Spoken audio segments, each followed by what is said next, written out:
Jonathan, a sheriff who upholds justice and strives to break down racial biases, felt his world spinning when he received the news that his son Jamal had been unjustly arrested by the officers.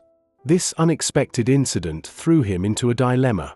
On one hand was his own son, and on the other was the problem within the police force that urgently needed rectification. But what happened next would bring an unprecedented change to the entire town. Hi everyone, welcome to Story Hideaway. Let's get started. In a small southern town, where the sense of community runs deep and everyone seemingly knows everyone else's business, 17-year-old Jamal Thompson was living his life with a single-minded focus. Basketball was not just a pastime for him, it was his ticket to a better future. The high school gymnasium was his second home, and on this particular evening, he was putting in extra hours of practice, completely immersed in his dream of earning a college scholarship. The polished floor of the gym echoed with the rhythmic bouncing of the basketball as Jamal repeatedly sank perfect three-pointers. The sound reverberated through the empty space, a testament to his dedication and the late hour. As he wiped the sweat from his brow, he glanced up at the clock on the wall. It was 10:30 p.m. He had lost track of time once again, but with college scouts set to attend the next game, every extra minute of practice was invaluable. Gathering his belongings, Jamal made his way towards the exit. His mind was already racing with thoughts of scholarships and the life that awaited him beyond the confines of their small town. The cool night air hit his face as he stepped outside, providing a welcome relief after hours spent in the stuffy gym. The streets were quiet, most of the town's residents already tucked away in their beds. Streetlights cast long shadows as Jamal began his walk home, his basketball securely tucked under one arm. However, as Jamal turned onto Maple Street, the silence of the night was abruptly shattered by the blare of a police siren. Red and blue lights flooded the darkness, and his heart skipped a beat. He knew he had done nothing wrong, but years of cautionary tales from his parents about the treatment of young black men by the police echoed in his mind. Two officers emerged from the patrol car, their faces stern and unyielding. "Hold it right there, son," the taller of the two, Officer Miller, called out, his hand resting ominously on his holster. "What are you doing out so late?" Jamal's throat went dry, but he managed to keep his voice steady. "I was just heading home, sir. I had late basketball practice." The officers exchanged a skeptical glance. "ID," the shorter one, Officer Reed, demanded, holding out his hand expectantly. As Jamal reached for his wallet, he couldn't shake the feeling that this was more than a routine stop. The air seemed to crackle with tension, and there was something in the officer's eyes that made his stomach churn with unease. Little did he know, this encounter would set in motion a series of events that would rock their small town to its core. "Basketball practice, huh?" Officer Miller sneered. "Funny, I didn't know breaking into cars was part of basketball training." Jamal's eyes widened in disbelief. "Breaking into what?" "No, sir. I swear I was just at the school gym. You can call Coach Johnson if you don't believe me." Officer Reed circled around Jamal, his eyes narrowed suspiciously. "We've had reports of suspicious activity in this area. A young man matching your description was seen trying car doors."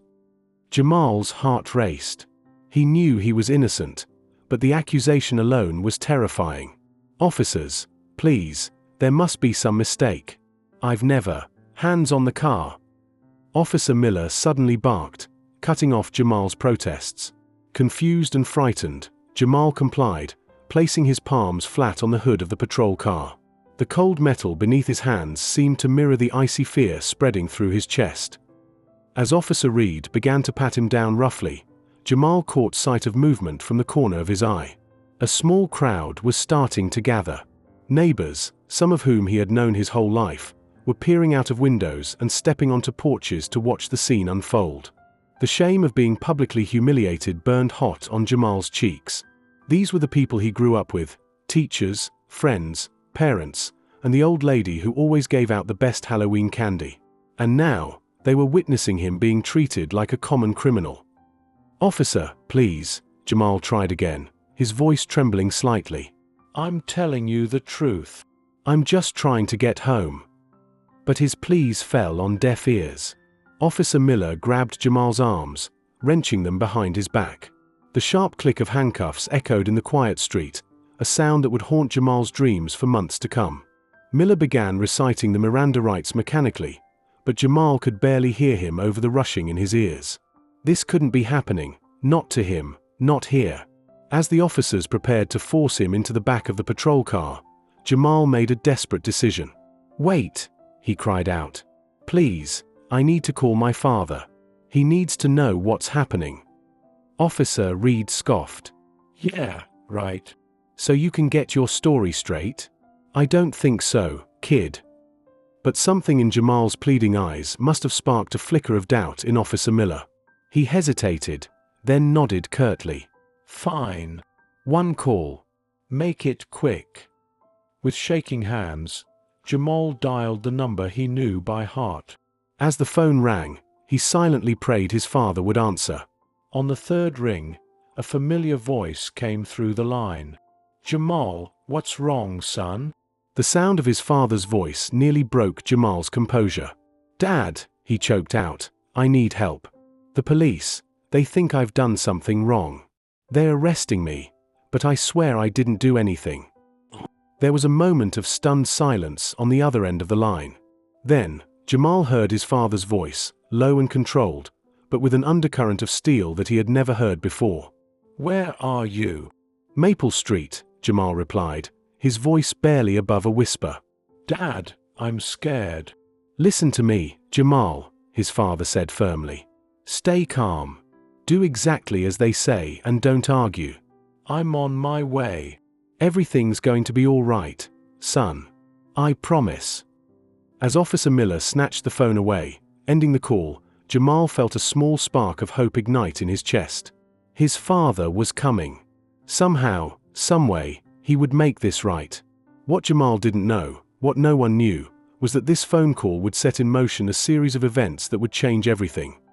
Across town, Jonathan Thompson, the newly appointed chief of the sheriff's office, was sitting in his dimly lit office, burdened with the weight of his responsibilities. He had been working late, poring over budget reports and staffing schedules.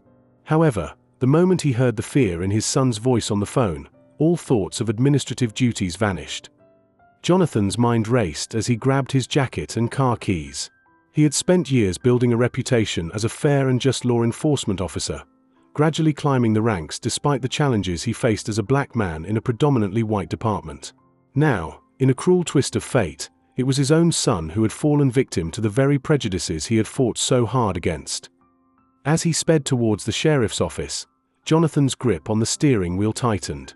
He had always known that a day like this might come, a day when his son would face the harsh realities of being a young black man in America. But he had hoped, even prayed, that things would be different in their small town, that the progress he had made and the bridges he had built would shield Jamal from such injustice. Now, those hopes were shattered, replaced by a fierce determination to right this wrong and protect his son at all costs. When Jonathan arrived at the sheriff's office, the night shift was quiet. The fluorescent lights cast a harsh glow over the nearly empty bullpen. A few officers looked up in surprise as Jonathan entered, their faces registering shock at the sight of their chief arriving so late. But Jonathan barely noticed them.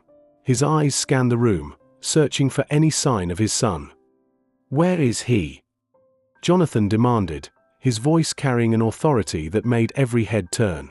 Officer Jenkins, a veteran of the force, approached cautiously. "Chief Thompson, we weren't expecting you tonight."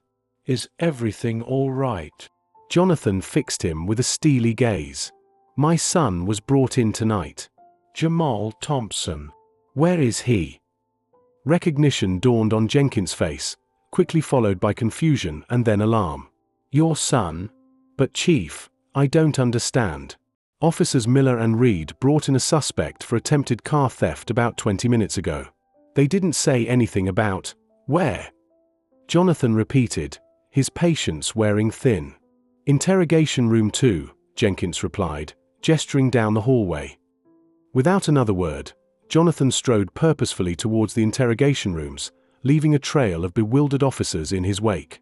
As he approached room 2, he could hear muffled voices from within. His hand hesitated on the doorknob for just a moment as he composed himself. Then, with a swift motion, he pushed the door open. The scene that greeted him made his blood boil. Jamal sat hunched in a metal chair, his wrists still bound by handcuffs. His usually confident posture was gone, replaced by a defeated slump that broke Jonathan's heart. Officers Miller and Reed stood on either side of the table, their faces a mix of smug satisfaction and barely concealed disdain. All three heads snapped up as Jonathan entered the room. Recognition dawned on the officers' faces, quickly followed by confusion and then, as understanding set in, undeniable fear. "Chief Thompson," Officer Miller stammered, his earlier bravado evaporating in an instant. "We didn't expect, we were just, Dad." Jamal's voice cracked with relief, his eyes brimming with unshed tears. Jonathan's gaze softened as he looked at his son. But when he turned back to the officers, his eyes were hard as flint. "Uncuff him now." Officer Reed fumbled with the keys, his hand shaking as he removed the handcuffs from Jamal's wrists. As soon as he was free, Jamal rushed into his father's arms, all pretense of toughness forgotten in the face of this ordeal. "It's okay, son," Jonathan murmured, holding Jamal tight for a moment before gently guiding him towards the door. "Wait for me outside. I need to have a word with these officers." As the door closed behind Jamal, the temperature in the room seemed to drop several degrees. Jonathan turned to face Miller and Reed, his expression unreadable. "Explain yourselves," he said, his voice deceptively calm. The officers exchanged nervous glances, neither wanting to be the first to speak. Finally, Miller cleared his throat. "Sir, we received reports of suspicious activity in the area. We observed your son walking alone late at night and decided to investigate." "And at what point," Jonathan asked, his voice dangerously low, "did investigating turn into handcuffing and arresting a teenager who was simply walking home from basketball practice?" Reed shifted uncomfortably. He matched the description of what? Jonathan interrupted, his carefully controlled anger finally breaking through. "A young black man walking down the street." "Is that enough to warrant this kind of treatment in our town?" The officers fell silent, the weight of their actions finally sinking in. Jonathan looked at each of them in turn, his disappointment palpable. "I've spent years trying to build trust between our department and the community we serve. Years of working to overcome stereotypes and prove that we're here to protect and serve everyone, regardless of the color of their skin. And in one night, you've managed to undo so much of that progress." Miller opened his mouth to protest, but Jonathan held up a hand, silencing him. "I don't want to hear excuses. What I want is for you to understand the gravity of what you've done. That young man out there, he's not just my son. He's a student, a star athlete with dreams of college, a volunteer at the community center. And tonight, you made him feel like a criminal in his own neighborhood." The shame on the officers' faces was evident, but Jonathan wasn't finished. "But it's not just about Jamal. It's about every young person in this town who looks like him. Every time one of our officers acts on prejudice instead of probable cause, we lose a little more of the community's trust. And without that trust, we can't do our jobs effectively." Jonathan paused, letting his words sink in. The silence in the room was thick with tension and regret. Finally, he spoke again, his voice heavy with the weight of his decision. "Officers Miller and Reed, you are both suspended without pay effective immediately, pending a full investigation. You will be required to attend additional training on racial sensitivity and proper procedure. And depending on the outcome of that investigation, your future with this department will be re-evaluated." The officers nodded mutely, knowing better than to argue. As they filed out of the room, shoulders slumped in defeat, Jonathan called after them. "Remember this feeling. Remember the look in that boy's eyes when you put those cuffs on him. And the next time you're tempted to act on a hunch instead of evidence, think about whether it's worth destroying someone's trust in the very people who are supposed to protect them." As the door closed behind the officers, Jonathan allowed himself a moment to breathe. The adrenaline of the confrontation slowly ebbed away. He knew the coming days and weeks would be challenging. There would be questions, investigations, and likely some push back from those who didn't understand the importance of what had transpired here tonight. But as he stepped out of the interrogation room and saw Jamal waiting for him, his son's eyes filled with a mixture of relief and admiration, Jonathan knew he had made the right choice. This decision would change everything, not just for Jamal, but for their entire community. The next morning, news of the previous night's events swept through the quiet town like a wildfire. What began as whispers soon escalated into intense discussions at breakfast tables and in queues at the local coffee shop. The town, which had long cherished its close-knit community and peaceful lifestyle, now had to confront uncomfortable truths that many had conveniently ignored. Jamal woke up to the inviting smell of his father's famous pancakes wafting up the stairs. As he entered the kitchen, he overheard his parents talking in hushed, serious voices. Their conversation halted when he came in, and they both greeted him with worried smiles. "Morning, son," Jonathan said, sliding a plate of steaming pancakes across the counter. "How are you feeling?" Jamal shrugged, attempting to seem calm despite the inner turmoil. "I'm okay, I guess. Just trying to make sense of it all." His mother, Evelyn, gave him a tight hug. "We're here for you, no matter what." During breakfast, the gravity of their new situation set in. Jonathan's phone kept buzzing with messages and missed calls. The local news station had already requested a statement, and through the window, Jamal saw a small group of reporters gathered at the end of their driveway, cameras at the ready. "What's next?" Jamal asked, pushing his half-eaten pancakes around the plate. Jonathan sighed, rubbing his face. "We'll face this head on. There'll be an investigation into what happened last night. It won't be easy, but it's necessary for change." Jamal nodded firmly. "I want to help, Dad." "I want to tell my story." Evelyn squeezed his hand. "Are you sure, honey?" "It might be hard with everyone knowing." "I'm sure," Jamal replied steadily. "If it can stop this from happening to others, it's worth it." Jonathan felt proud of his son's courage. "All right, we'll do it together." As the day progressed, the Thompson family found themselves in the middle of a media storm. Jonathan's phone was constantly ringing with calls from reporters, community leaders, and fellow law enforcement officers. Some offered support, while others demanded explanations or even his resignation. By afternoon, they decided to address the situation publicly and agreed to a press conference at the sheriff's office. This decision sent the town into a state of high anticipation. At the sheriff's office, Jamal was nervous. The crowd was larger than he'd anticipated, a mass of faces, some known, some not, all looking at them expectantly. Cameras flashed, and reporters shouted questions as they made their way to the podium. Jonathan stepped up first, his uniform neat and his expression determined. "Good afternoon," he started, his voice carrying across the quiet crowd. "I'm here not just as your police chief but as a father, a community member, and a black man who has faced prejudice. Last night, my son Jamal was wrongfully arrested." He then detailed the events, and as he spoke, shock and dismay spread across the crowd. Some nodded in understanding, while others seemed uncomfortable. What happened to Jamal isn't a one-off. It shows a bigger problem we can't ignore. As chief, I've failed if anyone in the community feels unsafe because of their skin color.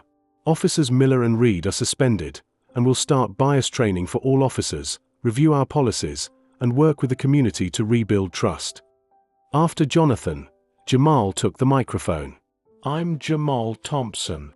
Last night, I was wrongly arrested on my way home from basketball practice. I was scared and humiliated just because of my skin color." His words hung in the air. "But I'm not here to blame. I believe in our community. I want a town where everyone feels safe, and the police truly protect and serve all." When Jamal finished, the crowd was silent at first, then applause erupted. The press conference was a turning point. In the following days and weeks, long, avoided conversations took place. Community meetings were held, and the investigation into Miller and Reed's actions was thorough. Eventually, they were fired. For Jamal, life found a new normal. He focused more on school and basketball, and also started sharing his story at local schools to inspire change. A few months after that fateful night, Jamal's life had found a new rhythm.